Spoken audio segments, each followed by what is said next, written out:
Ambalma bamananga mena o Mali kono ani Mali koka. Ni bamananga kunnafoni wakati selen. Wala libena ke muna aw ye Mali kono ani akokan kiborew ka aw dangana. Kabeni alamsa tɛmɛnen na ye Mali jamana ministri min ka caw ɲɛsinen no fanga bondaw ka koɲɛw ɲɛnabɔli ma a ye wuli ka jɔ kɛ ni ka taa bɔ Mali silamɛw ka ɲɛmayaso la cogo min na ka se ka taa ɲɔgɔndɔn tɛmɛ u ni ɲɔgɔn cɛ ani ka se fɛn caman wɛrɛw ma Sherifula Jabaraniso tɔgɔ la baara in sereyara Amadu Jara de fɛ a n'a ka jatala Ibrahim Kulubali an ka ɲɛmadaw ka sɔrɔlenw fɛ.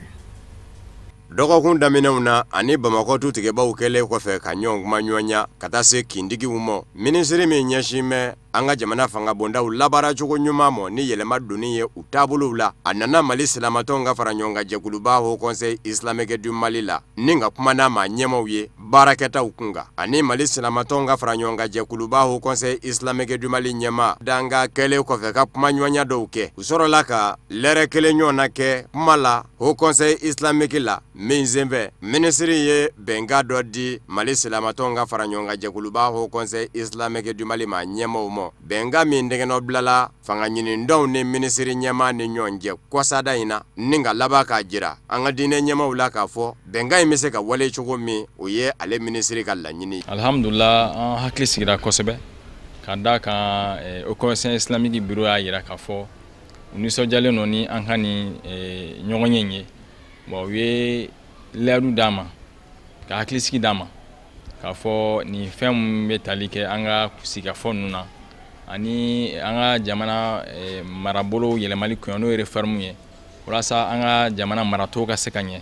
k'u b'an dɛmɛ a baara la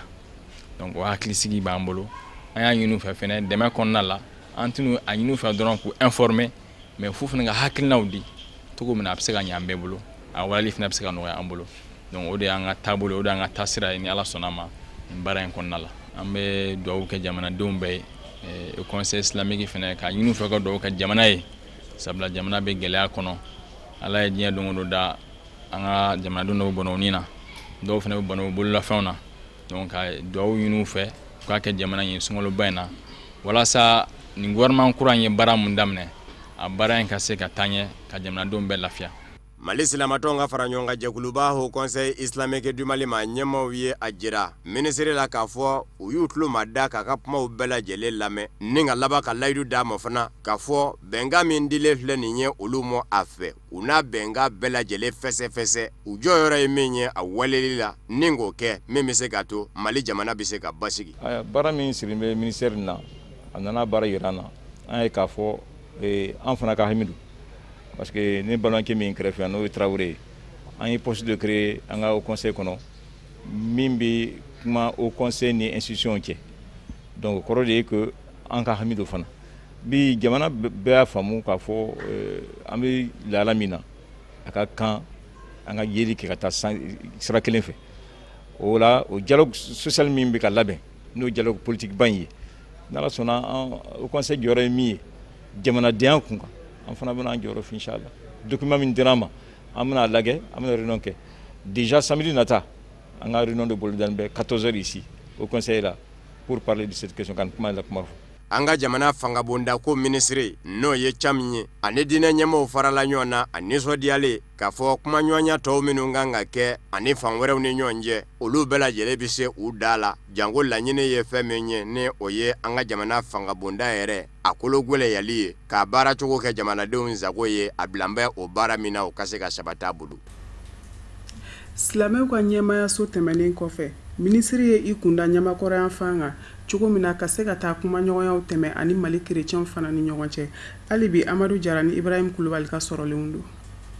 Ministre Amadou Cham fanga bonda ko ministre ka se an balima chrétien lakaw ma n'o ye association des regroupements des églises et missions protestantes évangéliques du Mali ni ka bɛnkan sɛbɛn di u ma bɛnkan sɛbɛn min dɛgɛnɔ bilala jamana ministre ɲɛma ni fanga ɲinindɔw ni ɲɔgɔn cɛ chrétiens ka ɲɛmaaba ye wale ɲuman dɔn kɛ ka ɲɛsin a ma a ka taama la n'a ma ɲɛ k'a fɔ Mali jamana don min kɛmɛ ka diinɛ ani politiki danfara fanga bonda ko ministre ye a ɲini an balima chrétiens fɛ u ka fara a kan walasa baaraw minnu kalifara a la n'o ye yɛlɛma donni ye an ka jamana fanga bondaw la k'u kɛ jamanadenw sago ye baara in min ɲɛ a bolo. A wajibiyalen don sabula an ka chrétiens n'o ye église protestante ye kɛlɛ fɛn fɛn kɛra n'o ye bɛn ni jamana tanya kɛlɛw ye u yera a bɛɛ la. Donc o de la an ser'o ma bi wula in na ka na foli k'u la en même temps ka dɛmɛ ɲini u fɛ hakili la ani duwawu la mun bɛ se k'a to accord politique de gouvernance mun ni jamana bɛrɛbɛrɛtɔnw ka taa gwara da bɔ la fo ka taa se fanga bɛrɛbɛrɛtɔnw ma u y'u bolila bila mun na walasa jamana bɛ gɛlɛya mun kɔnɔ ka se ka bɔ a kɔnɔ. Kuma sigikafɔ belebeleba labɛnnen don n'o ye dialogue politique inclusif ye don nataw la ka na u bonya dɔw kɔrɔ k'u ka hakilina fɛnɛ ɲini u b'a fɛ babu minnu ka k'a kɔnɔna la u b'a fɛ fɛnɛ mɔgɔ minnu fɛnɛ ka participer a la ka n'u hakilina ɲini o la walasa a ka kɛ baara ye baara min an bɛɛ bɛ se ka kɛ a tɛ kɛ dɔrɔn i n'a fɔ an min'olu lakunnafoni mais baara min ka kɛ jamanaden bɛɛ de ye donc a ka kan jamanaden bɛɛ sen ka don a la donc o de y'an ka nali kun ye. Naam, u ye dusu sigi kuma caman fɔ an ɲɛna ka yira k'a fɔ k'u b'an dɛmɛ o tɛ dɛ k'u b'an fɛ ko baara in an bɛna kɛ ɲɔgɔn fɛ donc o ye jigisigi kumaba ye donc an fɛnɛ ni ala sɔnna ma an ka département an bɛ fɛn bɛɛ kɛ walasa baara o baara n'o bɛ yen an ka se k'u sen don a la ɲɔgɔn fɛ an ka se k'a lataa ɲɔgɔn fɛ hɛrɛ ni baden kɔnɔna la. Ministre Amadou Thiam ka nin taama in de ye a ka bɔɲɛw kunjɛ wa nimisi wasa fɛnɛ sɔrɔla a la ka sabu kɛ a kɛra sababu ye diinɛw minnu bɛ an ka jamana kɔnɔ ka se k'u kuma ɲɔgɔnya u hakilinaw fɛnɛ ka se ka dɔn ka sabu kɛ u jɔyɔrɔ ka bon jamana basigili la ani jamanadenw ka ɲɔgɔn kanbɔli la. An b'an kunda Bangɔni Janginɛbugu kan alimamiw ka tɔnba min bɛ Sanakɔrɔbakaw fɛ yen ni o bɛ Kati marabolo fɛ u ka ciladenw ye wulikajɔw bolida ni kana bɔ an fa ani an karamɔgɔ la Seydi Sherif Usman Madan Aidara ni kana bonyamasegin foliw kɛ a la ka sanga ni a ka ɲɛmayaw sɔrɔli ye au Conseil islamique tɔgɔ la baara in siriyara maa min fɛ Luti Sidibe de don an ka ɲɛmada a ka sɔrɔlenw fɛ. Sanakɔrɔba sous-préfecture alimamilakaw ka tɔn Sanakɔrɔba commune 26 kɔnɔ u nakun Mali silamatɔnw ka fara ɲɔgɔn kan jɛkuluba Haut Conseil islamique du Mali ma ɲɛma silamɛya dɛmɛtɔ Ansaru ɲɛjɔyɔrɔ a Seyada Sherif Usman Madan Haidara fɛ o ye ka dugawu don kɛ a ye ka laban ka dugawu ɲini a fɛ jɔyɔrɔba min kali fara a la silamaw fɛ silamaya ɲɛmaya la avril kalo tile 21 tɛmɛnen n'o ye Haut Conseil islamique ɲɛmaya ye. Ka wuli ka se karamɔgɔ ma yan bi su in na sababu min b'a la o ye diinɛ yɛrɛ kanu ni diinɛ bonya ani bonya min dira a ma diɲɛ kɔnɔ an b'a fɔ ten a bɛ faamu cogoya min na a tila ka bonya d'a ma Mali kɔnɔ n'o ye Haut Conseil présidentiel ye o nisɔndiya n'o farifɔni kosɔn ka wuli bi su in na ka n'an sen jɔ a bara ka foli kɛ ka dugawu kɛ ka dugawu ɲini a fɛ ni Ala ka jɛ ye. O de sababu de an se yan an n'a kɛlen ka ɲɔgɔn ye an ye nisɔndiya belebele sɔrɔ a yɛrɛ yɔrɔ ka da yɛrɛ ka kumakan sanumanw a n'a ka bilasirali ɲuman kan a n'a an bisimilala kunbɛnko ɲuman na alhamdulilayi o y'an nisɔndiya k'an fari fɔni kosɛbɛ diinɛ ye nin de ɲini inshallah a fɛnɛ kɛra o cogoya la ka bilasiralikan min n'a y'o fɔ a y'an nisɔndiya kosɛbɛ kosɛbɛ kosɛbɛ dan tɛ nisɔndiya min na. Silamɛw kan ka ɲɔgɔn minɛ juruba kelen na i n'a fɔ Ala y'o fɔ k'o gwɛlɛya cogo min wa Sanakɔrɔba commune 26 alimamilakaw ka tɔ farala ɲɔgɔn kan k'o sira in de matama. Ne y'a ye an nana karamɔgɔ fɛ yan su nin na an y'a fɔ fɔlɔ ka tɛmɛ jɛkulu min faralen don ɲɔgɔn kan Sanakɔrɔba commune kɔnɔ alisilamɛ bɛɛ taabolo ko t'a la o la ni an ye ɲɛmɔgɔ fɛnɛ kura sɔrɔ ko min tun bɛ yen ko ka dati dafa la bon kura min nalen a kɛ k'an kɛ na dugawu kɛ a ye o de y'a to an nana ka na dugawu kɛ karamɔgɔ ye a yɛrɛ fɛnɛ kɛ dugawu kɛ an ye i y'a faamu a fɛnɛ ye ladilikan minnu fɔ an ye alhamdulilayi o ye an nimisi wasa kosɛbɛ ni silamɛw ye ɲɔgɔn minɛ o de b'a to an bɛ fanga sɔrɔ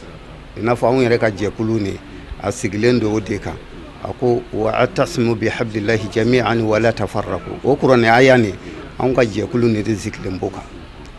an kana ɲɔgɔn kɔ bila cogo si la o yɔrɔ ko kama n'an ma ɲɔgɔn kɔ bila diinɛ bɛ taa ɲɛfɛ sabu Ala y'o fɔ Muhamadu ye kuranɛ kɔnɔ a ko walan tarda anka al-yahudu wan nasara hatta tattabi'a millatahum ila akhir al-aya a ko Muhamadu yahudiyaw ni nasaraw u tɛna sigi ka i lajɛ diinɛ ko nin na dɛ ko f'i k'i ta bila ka tugu kɔ o kuma an b'o o kɛlɛ de la hakilinan kɛlɛ de la diɲɛ kɔnɔ bi o kuma kabini Muhamadu ka waati sallallahu alaihi wasallam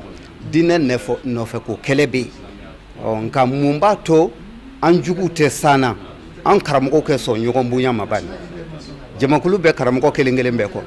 n'olu y'a dɔn ko e karamɔgɔ ni karamɔgɔ k'a bɛ ɲɔgɔn fɛ o b'a ye a fɛnɛ a kɔ jamakulu bɛɛ bɛ fara ɲɔgɔn kan nka n'u y'a dɔn karamɔgɔ dɔ tɛ dɔ fɛ o de bɛ na ni ko yɛrɛ bɛɛ tiɲɛli ye a m'aw ladɔnniya k'a fɔ kabini silamɛya dɛmɛtɔ ansaru ɲɛjɔyɔrɔ a Sayyada Sherif Usman Madani Haidara kɛra Mali silamatɔnw ka fara ɲɔgɔn kan jɛkuluba Haut Conseil Islamique du Mali maa ɲɛmaa ye diinɛ tɔnw forobatɔnw laadala ɲɛmaw olu bɛ ka ɲɔgɔn valen dugawu don la a ye jango baara min kalifara a la Ala bɛ se k'a dɛmɛ baara in diimɛ ko ɲuman la.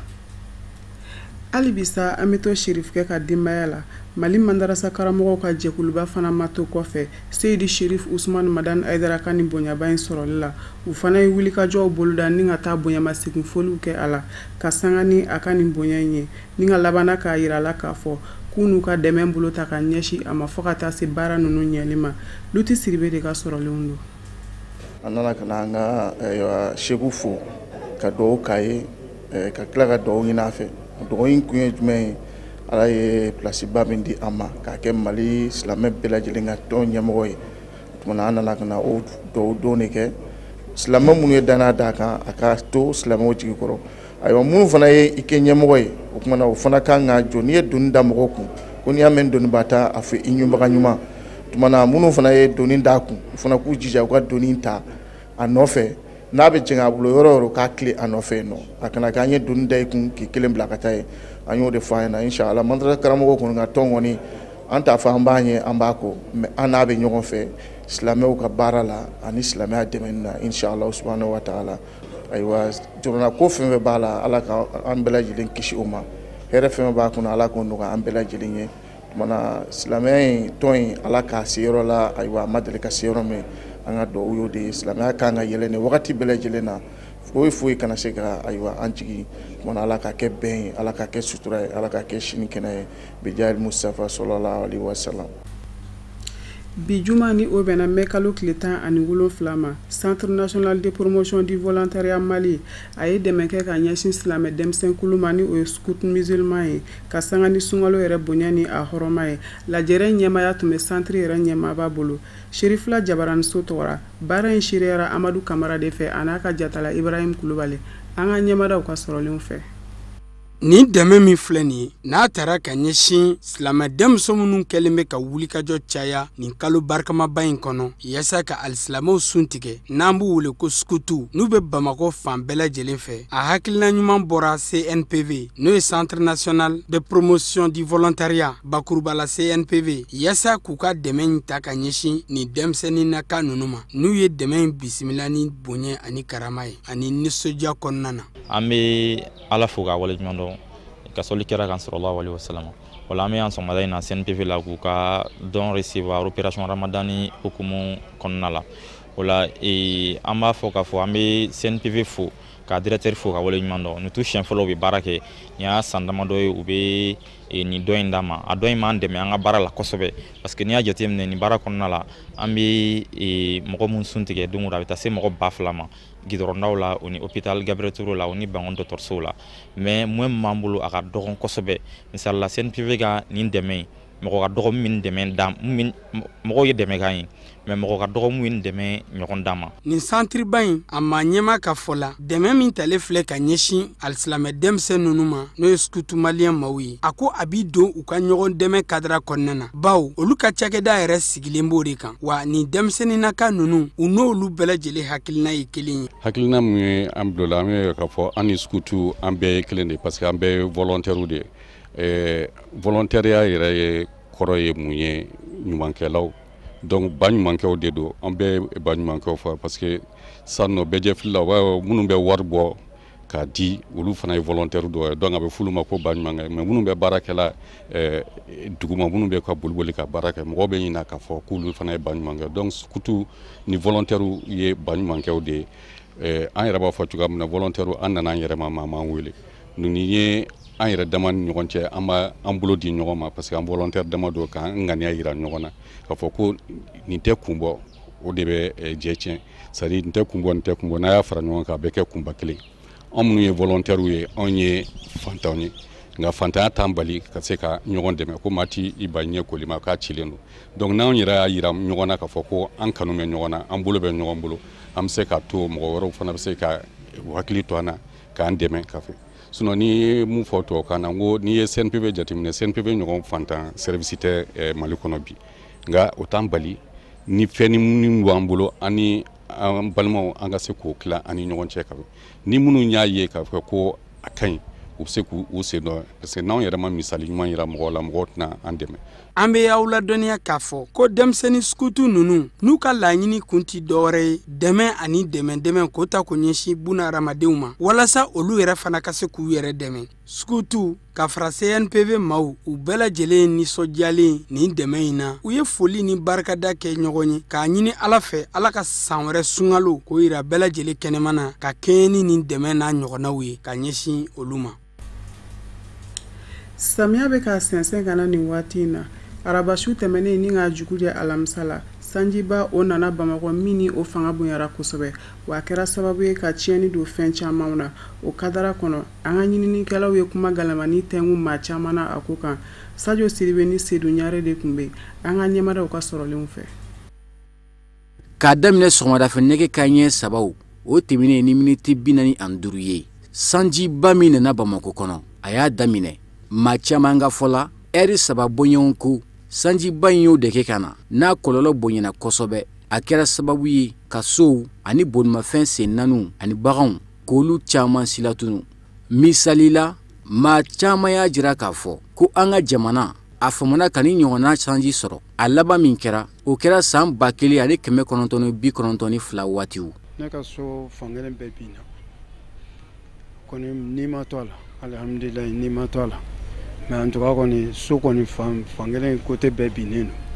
ne bɛ a san a bɛ san 20 ni kɔ san 30 jate bɔ. N'an ka bɛ san hakɛ fɔ ne yɛrɛ bɛ se k'a fɔ ne yɛrɛ ma deli ka san ɲɔgɔn ye fɔlɔ parce que an sigira Alifa sigira k'an to yan an nana 92 mais Alifa sigira k'an to yan bi san ɲɔgɔn ma deli ka se yan fɔlɔ ni y'an siɲɛ fɔlɔ an ka ye ne ka mɔgɔw bɔra fɛntiri fɛ de so n'i bɛ so yɛrɛ kɔnɔna na ji bɛ minɛ fo i kan kɔrɔ an ye fɛntiri dɔ de dakari pour ka se ka mɔgɔ bɔ fɛntiri fɛ dusi tɛ nin yɔrɔ in na ko ji ma don min kɔnɔ o tɛ yen ni k'i b'o fɔ ko jisira ko o kɔrɔ ye ni mɔgɔ minnu bɛ jisira kan mais anw tɛ jisira ko tɛ ji yɛrɛ kɔni de cayara an bɛ se ka min fɔ o y'o ye marabagaw an bɛ min kɔni f'u ɲɛna dɔrɔn u k'u hakili to jamanadenw na u k'u hakili to jamana na. Bamako sigida caman bɛ yen kasara in bonyana o yɔrɔ ninnu na kosɛbɛ kɛrɛnkɛrɛnnenya la Ɲamakɔrɔ Sogoniko Kalaban Adeken ka tɛmɛ ni Dawudabugu Kazuma ye fan o fan maaw y'a jira k'a fɔ ko ji in kasara bonyana kosɛbɛ nka a sababu kɛra sow jɔcogojuguw ye marabolo ɲɛmɔgɔw ka fɔ la u ye wele kɛrɛnkɛrɛnnen bila maaw ma sigidalamaw u k'u ka sow jɔcogow jate minɛ min b'u kisi nin kasara ninnu n'a ɲɔgɔnnaw ma. Situation min bɛ yen sisan a ka gɛlɛn mɔgɔw bɛ taa kɔ dingɛ kɔnɔna jɔ ka taa so jɔ fɔ kɔdingɛ dawoloni yɛrɛ la tuma dɔw la kɔdingɛ yɛrɛ jɔ dɔw bɛ yu yɛrɛ bari furasi t'a la est ce que mairie y'a di est ce que mairie m'a di n t'a dɔn n tɛ se ka mairie accuser dans la mesure où a preuve tɛ n bolo mais fɛn minnu don n'i y'a ye ne tɛ se ka d'a la ko mairie bɛ sɔn ka nin yɔrɔ ninnu di n tɛ se ka d'a la parce que adamaden min bɛ yen ni hakili dɔɔnin b'i la n'i bɛ miiri i mɔgɔninfin ɲɔgɔn ka hɛrɛ la i mɔgɔninfin ɲɔgɔn ni la i tɛ sɔn ka nin yɔrɔ ninnu di a ko ma nɔgɔn quoi. An bɛ yɔrɔ min na ko sisan o ye Kalabankura centre d'état civil ye aw yɛrɛ ɲɛ b'a a kɔlɔlɔw la dɛ ji kelen bɛ ka tiɲɛni kɛ fan bɛɛ lajɛlen fɛ hali ba polisilakaw yɛrɛ ka commissariat o ma to ko a ko la baw o ko fankelen binna nin ka fara Kalaban mairie gafe sɛbɛn dɔw fana kan chef de centre a dusukun tɔɔrɔli kasara min sera a ka sigidalamaw ma a ko k'anu bɛ jɛ ka nin dusukun kasikasi in tila ɲɔgɔn fɛ o siratigɛ fɛ a ko u na fɛɛrɛ ni dabali tigɛ yaasa ka ni ɲɔgɔnna kasaraw k'u kunbɛn don nataw la. Ye sanji daminɛ ni y'a daminɛ on ne sait pas mun bɛna ale kɔfɛ o bɛ juguya ni ye an t'o dɔn donc an b'a fɔ population au moins u k'u hakili to denmisɛnninw na ani mɔgɔ minnu sigilen bɛ kɔda la u k'u hakili to u yɛrɛ la kosɛbɛ kosɛbɛ parce que an ɲɛ b'a la san in nako kelen u ye nin yɔrɔ ninnu bɛɛ kari tantɔ donc on ne sait pas ni nin ye ɲinata ye météo de bɛ se k'a fɔ an ye a dan ye nin ye ou du moins a bɛ continuer mais n'i ye jateminɛ ni ma vraiment i kan k'a dɔn k'a fɔ an kan k'an janto an yɛrɛ la sanji natɔw la komi a mɛnna waati jan sanji tɛna comme nin cogo la donc peut-être que maire ye ninnu di waati min na u t'a dɔn k'a fɔ ko ni sanji na ninnu ɲɔgɔnna bɛna kɛ sisan bon a bɛ lajɛ ni hakili ye ni yɔrɔ mun minɛlen don jitɛmɛsira mun minɛlen don u bɛ se ka dégager cogo min na mais o kɔni tɛ se ka kɛ kunfɛ tuguni parce que mɔgɔw ka sow jɔlen b'a la donc so ninnu jɔlen bɛ critère min ye c'est vrai l'administration est une continuité mais an tɛ se k'o critère ninnu wuli bi bi in na sisan donc fo k'a lajɛ lajɛlila a bɛ se ka dilan cogo min tiɲɛni a barika bonyana kosɛbɛ kosɛbɛ parce que pratiquement mairie yɛrɛ kɔnɔna bureau tɛ yen ni ji ma don bureau min na ji donna fo a bɛ mɔgɔ minɛ f'i kunbere kuru la or sibasima min bɛ da la a ka jan donc ni yɛrɛ ye ji ye yɔrɔ la i b'a dɔn k'a fɔ vraiment a dégâts bonyana bon mɔgɔw ka registre ni fɛnw b'an bolo caman taara ji donna caman kan donc et ça va nous poser énormément de problèmes commissariat yɛrɛ ta o ɲini ka juguya n'anw ta ye parce que au moins ji barika bonyana olu ka koko ma fo ka kari bon n'o dun fɛnɛ tun ma kari a tun bɛ juguya ka tɛmɛ nin bɛɛ kan parce que au moins ji ye tɛmɛsira ɲini a yɛrɛ ye jagoya la an b'aw ladɔnniya k'a fɔ ko ni ɲɔgɔnna kasaraw o waati la an ka jamana bɛ ka samiya belebele in kunbɛn na ani o yɛrɛ tɔ man jan bilen o de fana b'an sɛnsɛn ka taa diɲɛ fan wɛrɛ kunnafoniw kan musa fanba ka sɔrɔlenw don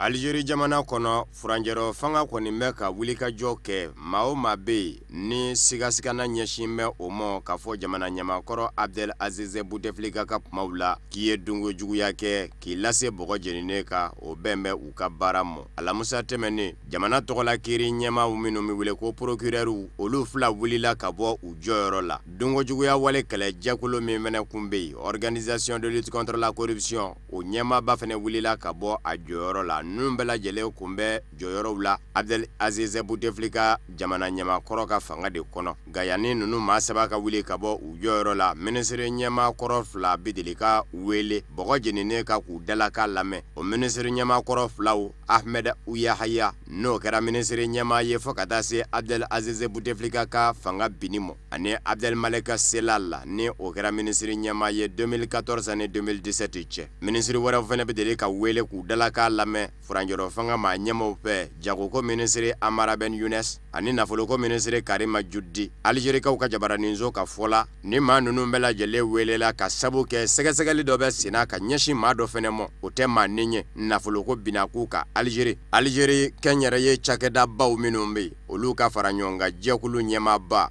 ko Ali Haddad nafolotigiba don o tɛmɛnen kɔfɛ cakɛdaba dɔ yɛrɛ fɛnɛ ɲɛmaa don cakɛda min ɲɛsin bɛ jamana baarabaw kɛli ma kɛrɛnkɛrɛnnen ɲɛna gitɔrɔnba dilaw ni pɔnba dilaw ni sodagabanaba jɔw jamana tɔgɔ la olu caman bilankun bɛ a ka cakɛda ka bolo kan o kumana nafolotigi don ale bilama bɛ bolo la a datugu bɛ kaso la El Haraj kabini avril kalo tile fila tɛmɛnen o kumana n'a ma ɲa k'a fɔ fanga kuma a da kun bɛ tulo la ni minisiri ɲɛmaa ninnu ni minisiri ninnu ni a jɛra Abdel Aziz Bouteflika ka fanga kɔnɔ kuma min u tora ka fɛn dɔw tɛmɛ u ni ɲɔgɔn cɛ minnu dɔw kɛra dunfɛn ye u fɛ marché ditɔ maa in ma wa sɛgɛsɛgɛli bɛ boli o de kan nka maa caman y'a jira k'a fɔ furanjɛrɔ fanga maa ɲɛmaaw fɛnɛ bɛ k'a lajɛ de ka se ka denmisɛnw man k'a da denmisɛn minnu ka jumakundani sabanan nisɔngoya taama kan ka boloda ka bɛn ni juma mɛ kalo tile 17 in ye ko ni u tora ka nin kɛ bɛ denmisɛnw n'a fɔ ko kuma na ko furanjɛrɔ fanga maa ɲɛmaaw bɛ k'u sɔn o kuma na an ka man k'a da jango jamana ka basigi ko nin y'o fɛɛrɛ tigɛlen ye olu fɛnɛ fɛ.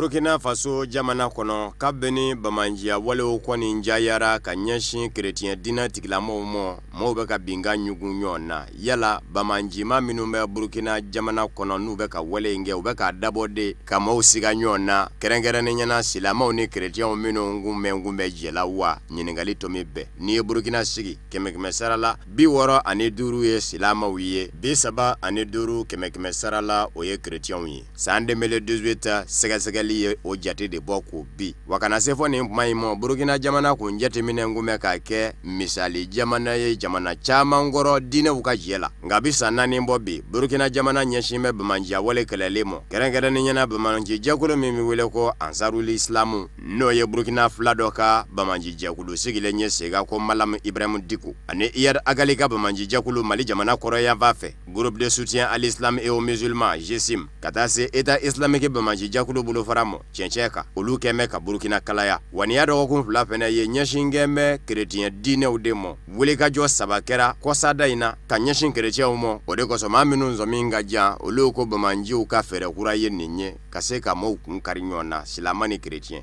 diinɛ maa 4 bɔnɛna ani na dɛnɛndɛmɛne Burkina jamana gaɲaka yanfan fɛ église fila fɛnɛ olu fɛnɛ bona kelen ye protestantw ye kelen ye katolikiw ye maa 12 de bɔnɛna ani na bibi na Burkina jamana kɔnɔ wele de bɛ ka da bɛɛ ka kɛ basigi karamɔgɔ ye bɛɛ k'i ɲɛsin bamanjiya wale kɛlɛlen ma siyaw ka fara ɲɔgɔn kan diinɛw ka fara ɲɔgɔn kan ka u kɛlɛ nka gwɛlɛya bɛ yɔrɔ min n'a ma ɲa ko maaw bɛ ka ɲugu ɲɔgɔn na bi siyaw bɛna se ka ɲɔgɔn ye cogo jumɛn nin wele kan ninnu kɔnɔ k'u bɛ se ka kelenya boloda baw filaw maa fanba olu la silamɛw do bi olu tɛ ka tilɛ ni ɲɛɲuman ye maaw fɛ siya tɔw la olu tɛ ka se ka danfara yɛrɛ kɛ bilen bamanjima ni fila cɛ wale kelen silama yɛrɛ ni bamanji danfara jumɛn b'u ni ɲɔgɔn cɛ nin bɛ gwɛlɛya b'u ma o de kosɔn Burkinama ɲɛmaw bɛ ka welelikanw de caya bi jango nin fɛnw kana na ɲaami ɲɔgɔn na ka jamana sigi a sen sabara kɔnɔ.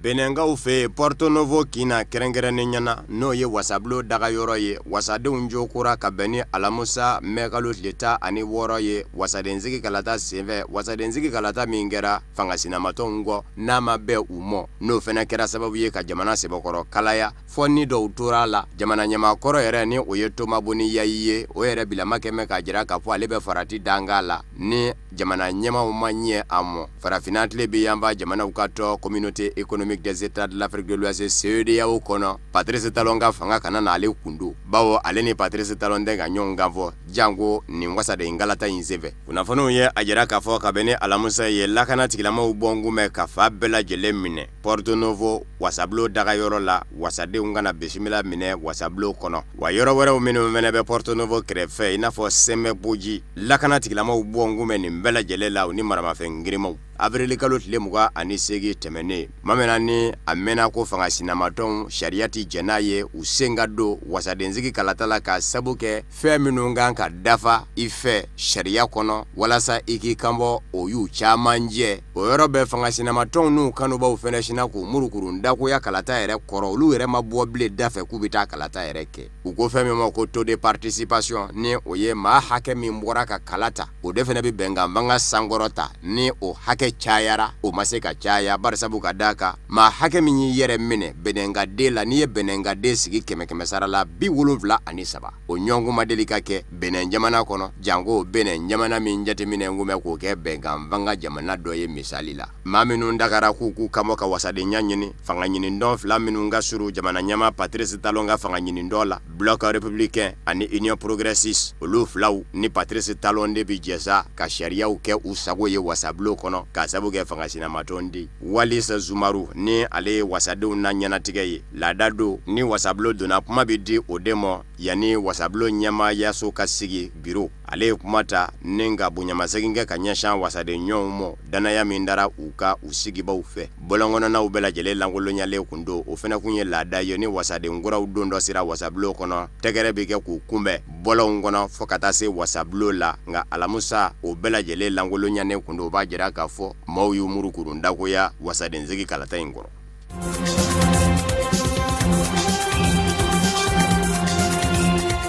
Faransicaw ka jamana ɲɛma Emmanuel Macron ye a jira k'a fɔ dɔgɔkun nata a bɛ Maréchal Khalifa Haftar bisimila Libi kɛlɛcɛ dankɔrɔba min gɛmɛ ka libi fanba kɛ a sago ye bi o n'a ta bɛɛ diɲɛselikɛna ni setigi jamanaw kan bɛ k'u t'a lakodɔn toboro ko gouvernement jamana kɔrɔ yanfa dankelen hali n'u bɛ ka jira kɛnɛ kan k'u t'a lakodɔn u caman bin bɛ k'a dɛmɛ dibidibini na bi fɔ a fadenkɛ min lakodɔn bɛ u fɛ Fayez El Sarraj Tripoli o bɛ ɲini ka sɔmi a yɛrɛ ye taama kɛ o ka ɲɛsin Faransi jamana ni Angleterre mɔ ka taa se Allemagne ani Italie kɔsada in na olu minnu bɛ ka jira k'a f'u b'a dɛmɛ u k'u tile fali bala nɔntɛ k'a tɛ k'u ka taabolo faamu u n'a fadenkɛ ni ɲɔgɔn cɛ caman kɔni y'a yira k'a fɔ u ka dɛmɛ b'ale de ye o nka ko taabolo yɛrɛ Libi kɔnɔ u ka dɛmɛ bɛ ka ɲɛsin Maréchal Khalifa Haftar mɔ Emmanuel Macron kɔni y'a yira Fayez El Sarraj la k'a fɔ diɲɛselekɛna ni tɔma Nations Unies ka dɛmɛ b'ale de ye wa Faransi jamana b'ale de fɛnɛ lakodɔn koyi nka u n'a ta bɛɛ Fayez El Sarraj ma se ka da Emmanuel Macron na ka sabu kɛ Libi jamana kɔrɔ yanfan fɛ Emmanuel Macron ye kunnafoni dɔw di Maréchal Khalifa Haftar mɔ walikɛlen u ye kunnafoni falen dɔw kɛ u ni ɲɔgɔn cɛ nka Faransi jamana ɲɛma Emmanuel Macron b'a jira k'a fɔ o donna Bamajiya wale kɛlɛli kadira de kɔnɔ Fayez El Sarraj ka Faransi taama senfɛ ani Emmanuel Macron ni ɲɔgɔn cɛ tuma min na ni Emmanuel Macron y'a ɲini a fɛ u k'a lajɛ u ka sigi ka kuma ani Maréchal Khalifa Haftar Fayez El Sarraj ko kɛ n'a tɛ sigi ka kuma bilen ko barisabu ka d'a kan ko bɛnkan minnu dara k'a y'a bɛnkanw bɛɛ lajɛlen sɔsɔ n'a yɛrɛ kɛwale ye o tɛ dɔwɛrɛ ye k'i bolo mɔnɛbɔ Tripoli nɔfɛ ko fɔ k'o diyagoya minɛ o kumana ni yɛrɛ ni maa bi sigi ka kuma Maréchal Khalifa Haftar kunkolo kɔni tɛ bilen kunkolo wɛrɛw ka ɲini toburu ko gouvernement na ye minnu n'a ti ɲɔgɔn sɔrɔ fansi ale n'olu kɔni bɛ se ka sigi ka kuma nka Emmanuel Macron ka ministre min ɲɛsin bɛ Faransi ni jamana wɛrɛ ni ɲɔgɔn cɛ kuɲɛ ɲɛnabɔw ma Jean-Yves Le Drian o y'a yira k'a fɔ ni kuma jara yɛ da Fayez El Sarraj ka nin kuma in kɔni ɲɛ nangi dɔ fɔ de Faransi bɛ fan fila bɛɛ lajɛlen de jaki n'a ye Maréchal Khalifa Haftar jaki k'o ka wulikajɔw de kɛra sababu ye ka Émirats Arabes Unis faba Abu Dhabi bɛnga tiɲɛ k'o ma se ka wale a b'a fɔ Fayez El Sarraj fɛnɛ ye k'a fɛnɛ y'i da ka bonbo ye k'a mɛnna sunan na kabini bɛnga tɛgɛnɔ bilala Émirats Arabes Unis duguba Abu Dhabi ka na se sisan mɔ kundilaw minnu dira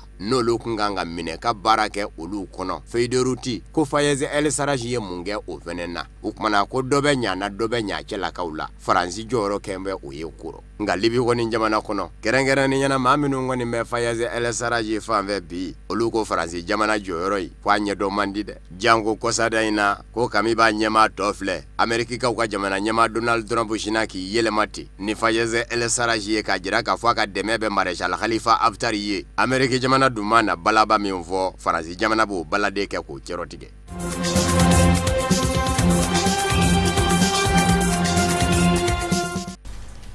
o de fana bɛ dansigi bi bamanankan kunnafoni sɔrɔlo la minnu labɛnna kunnafoni diso ɲɛmaayaso fɛ ka bɛn ni nin tuma in ye aw ni ce a ka ɲɛmadalu la a k'an bɛn waati wɛrɛ nataw la